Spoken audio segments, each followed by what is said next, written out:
And the reason that I don't farm like Joel Salatin has to do with Jedis. This. Sweet.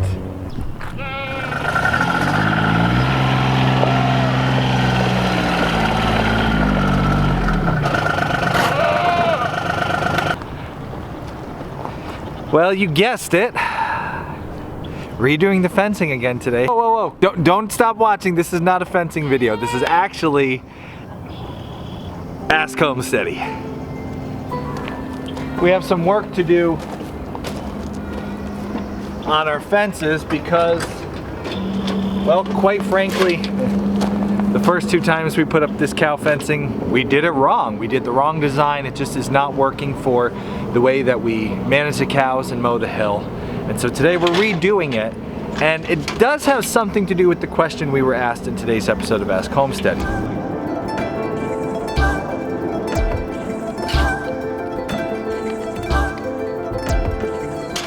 In our recent video about fly predators, Craig had a question. He saw us using fly predators to cut down on the flies that bother our cows, and he wanted to know why we don't copy Joel Salatin's method of fly control on his farm, Polyface Farm. I thought Craig's question was a really good way to not only answer that specific question of why we don't use the same fly control methods as Joel Salatin, but talk about why we don't farm like Joel Salatin, because we do get asked that from time to time. Why don't you farm like Joel Salatin? Why don't we farm like Alan Savory? Why don't we farm like Troy Bishop, the grass whisperer? You know, insert whatever name you want there. Why don't we farm like this individual? So Craig's specific question, zoom out a little so you can see his comment. Craig's question: I assume you have considered and rejected the permaculture method followed by Joel Salatin, Richard Perkins, and others of rotationally grazing your herbivores in paddock size to feed them one day and then letting your flocks follow 3 or 4 days behind them, spreading the manure and consuming the larvae as a method of, among other things, fly control. Also, which Craig says, among other things, you could add into that just spreading manure so you don't have big manure pats in your pastures, but that they're more spread out and broken up. That's just good for this, you know, spreading manure. Why? I assume that because you don't do it even though you know the birds would do that. So why don't we do that?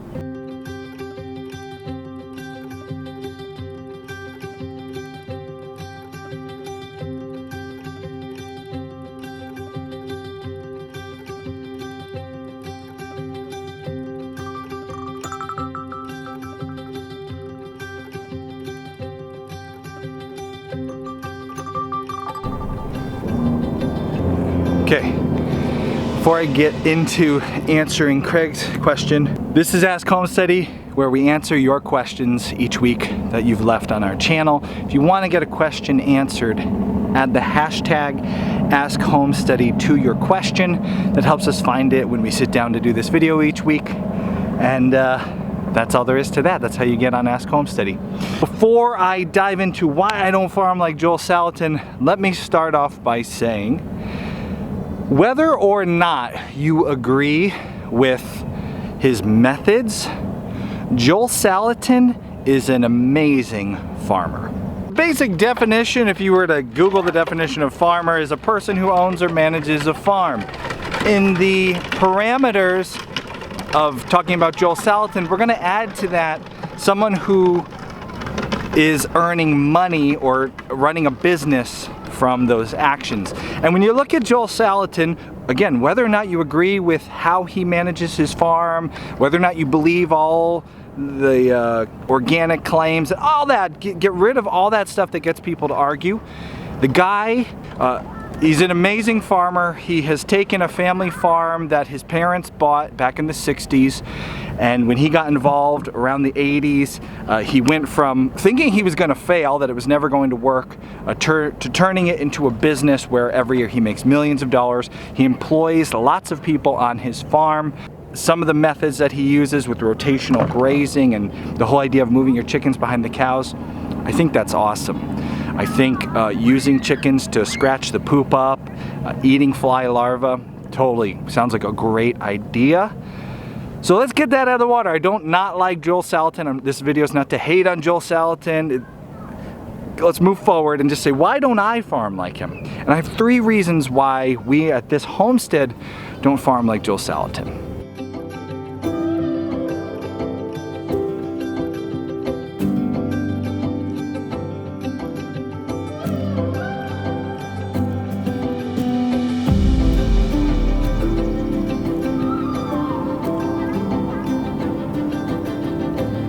First reason that I don't copy Joel Salatin in this particular instance or any other, Joel Salatin is a full-time farmer. The man has spent from around the 80s till now, 2019, running a farm business. So the time he spends out here in his pastures is rewarded monetarily speaking. And the better he does with his animals in his pastures, the more money he makes, which is proven by the fact that his farm makes more than $1 million every year. That's a big deal.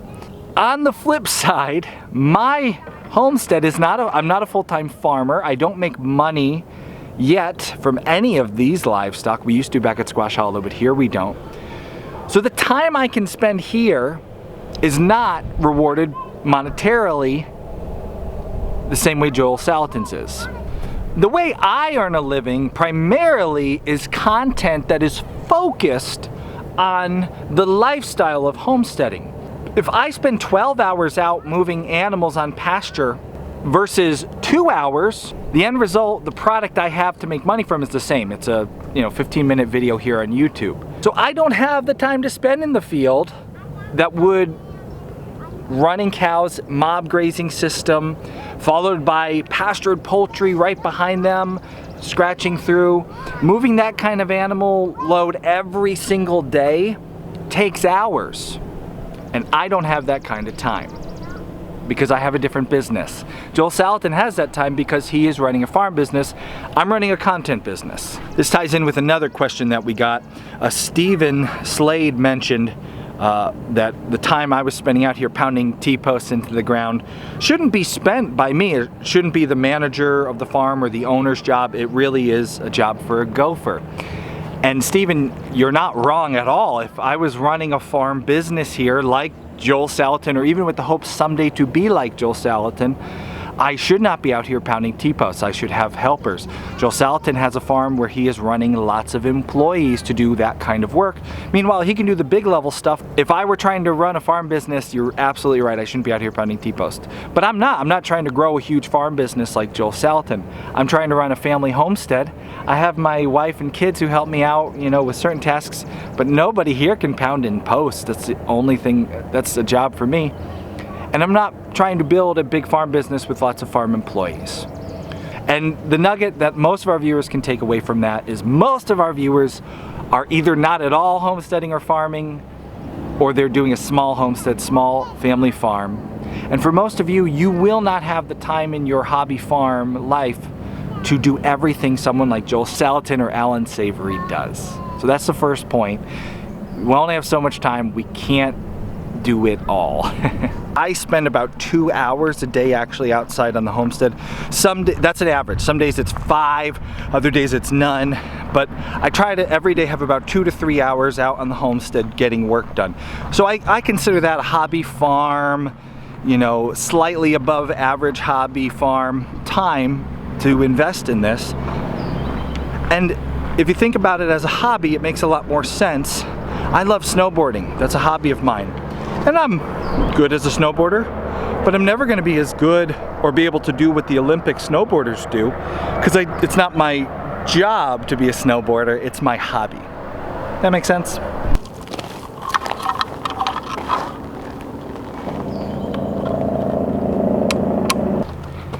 Now that said, someday I actually would like to have chickens following my cows out on pasture here.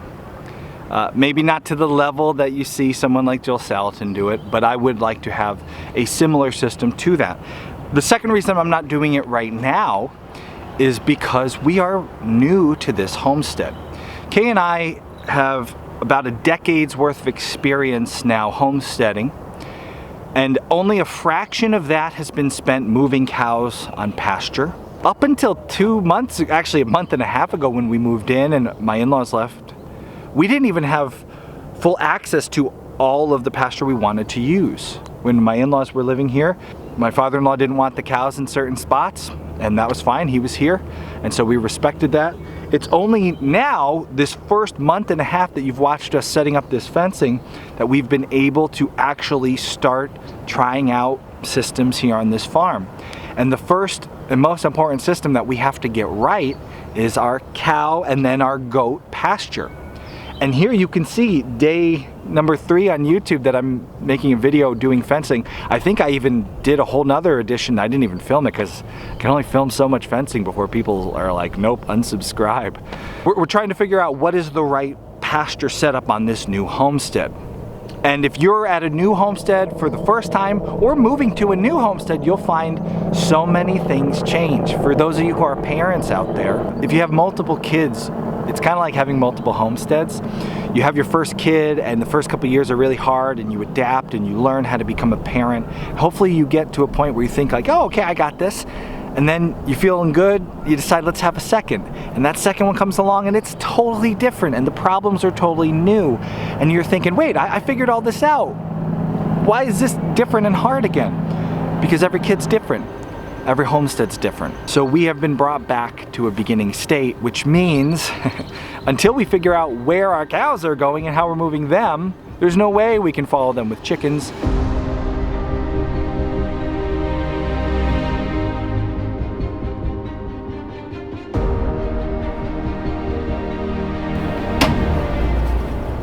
And the last reason that I don't farm like Joel Salatin has to do with Jedis. This.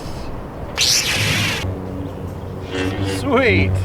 The reason Joel Salatin is such a big name in the homesteading world, the small scale agriculture world, is he disrupted the market.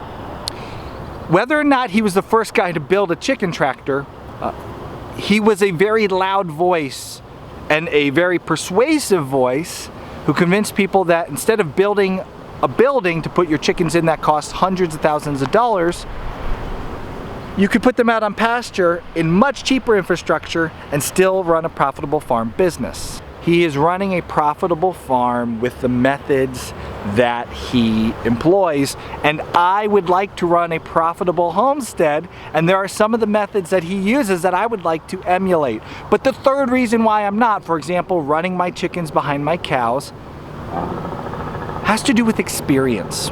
I've read a few of Alan Savory's books, and one of the points that stood out to me was you couldn't in the book find a formula for rotationally or mob grazing your cattle. There was no this many cows times this much pasture, move them this often in this much space.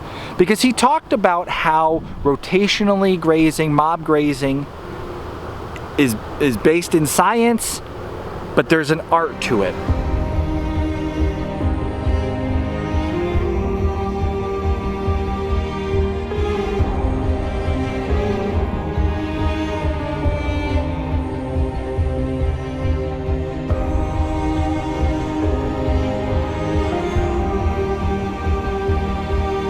And a lot of farming is like that. There is hard science that we can prove certain things with, and then there's an artwork.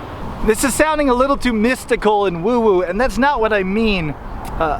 Basically, you have to develop a feel for something, and farming is no different. Like any hobby or any skill, when you first get involved, you can read all about it, you can research it, you can watch a bunch of YouTube videos, you can get all inspired, but whether it's snowboarding, surfing, gardening, farming, homesteading, when you first start doing it, you have to develop experience and feel.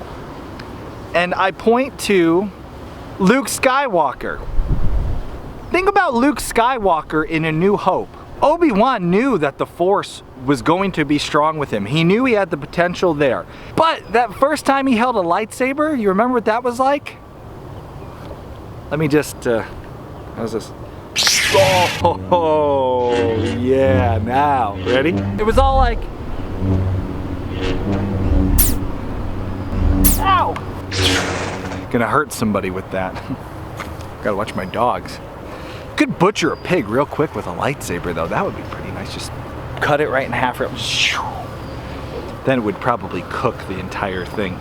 Anyway, in the very beginning of A New Hope, Luke was new. Despite the fact that he had potential and he was inspired, the Force was not strong with him. It took at least a whole movie for him to get any good with a lightsaber. And when compared to Obi-Wan, I would argue Luke never got as good at Obi-Wan with a lightsaber. You watch Episode 3, Obi-Wan and Anakin.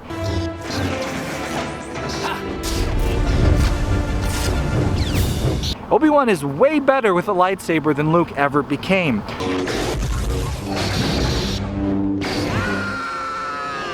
Luke became very strong with the Force, as we saw in the last installment of the Star Wars saga, where he did something totally new and had that forced appearance from another world.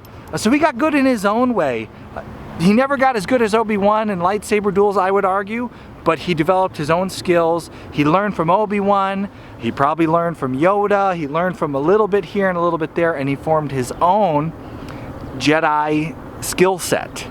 And I feel like that's the way, as a new homesteader, you want to approach, whether you're interested in Joel Salatin, Alan Savory, or if your mentor is a guy like Tom Dexter, my mentor for pigs.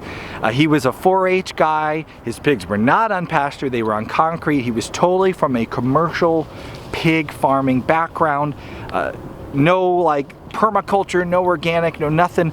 But the guy had tons to teach me about pigs. Like Luke Skywalker or any other Jedi, we want to learn from different mentors. We want to take things from different people that inspire us.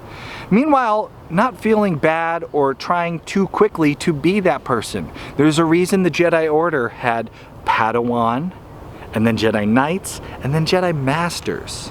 Why don't I farm like Joel Salatin? Why am I not pulling chickens behind my cows and mob grazing my cows, moving them every day? Well, the third reason is because I just am not as experienced as Joel Salatin. The man has spent decades and decades running a successful farm business. I have spent 1 decade kind of learning by making mistakes, once in a while having a small victory, and trying to learn from as many different mentors, books, scientific studies, videos, blog posts as I could possibly learn from. For those of you who are homestead dreamers, beginners, I would suggest look into the methods of Joel Salatin. Look into the methods of Alan Savory.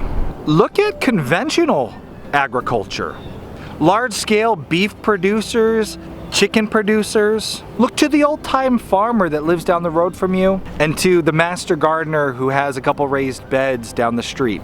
Try to learn as much as you can from as many different people as you can. Because let's be honest, Jedis didn't always do it right. And in a battle, you might be better off next to Chewbacca. Stay back. Chewie! Than Obi-Wan.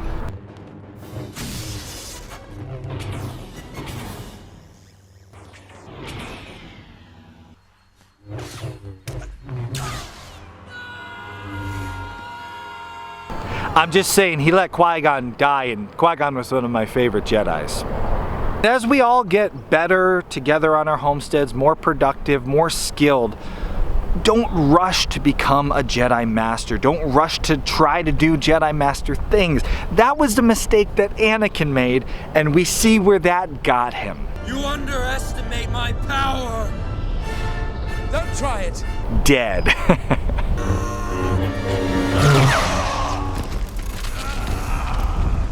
Although I guess he's like a Force ghost, I don't know. Eventually, I would like to have a mobile chicken coop up here, following the cows, scratching the poop for multiple reasons. Maybe someday I will, maybe someday I won't.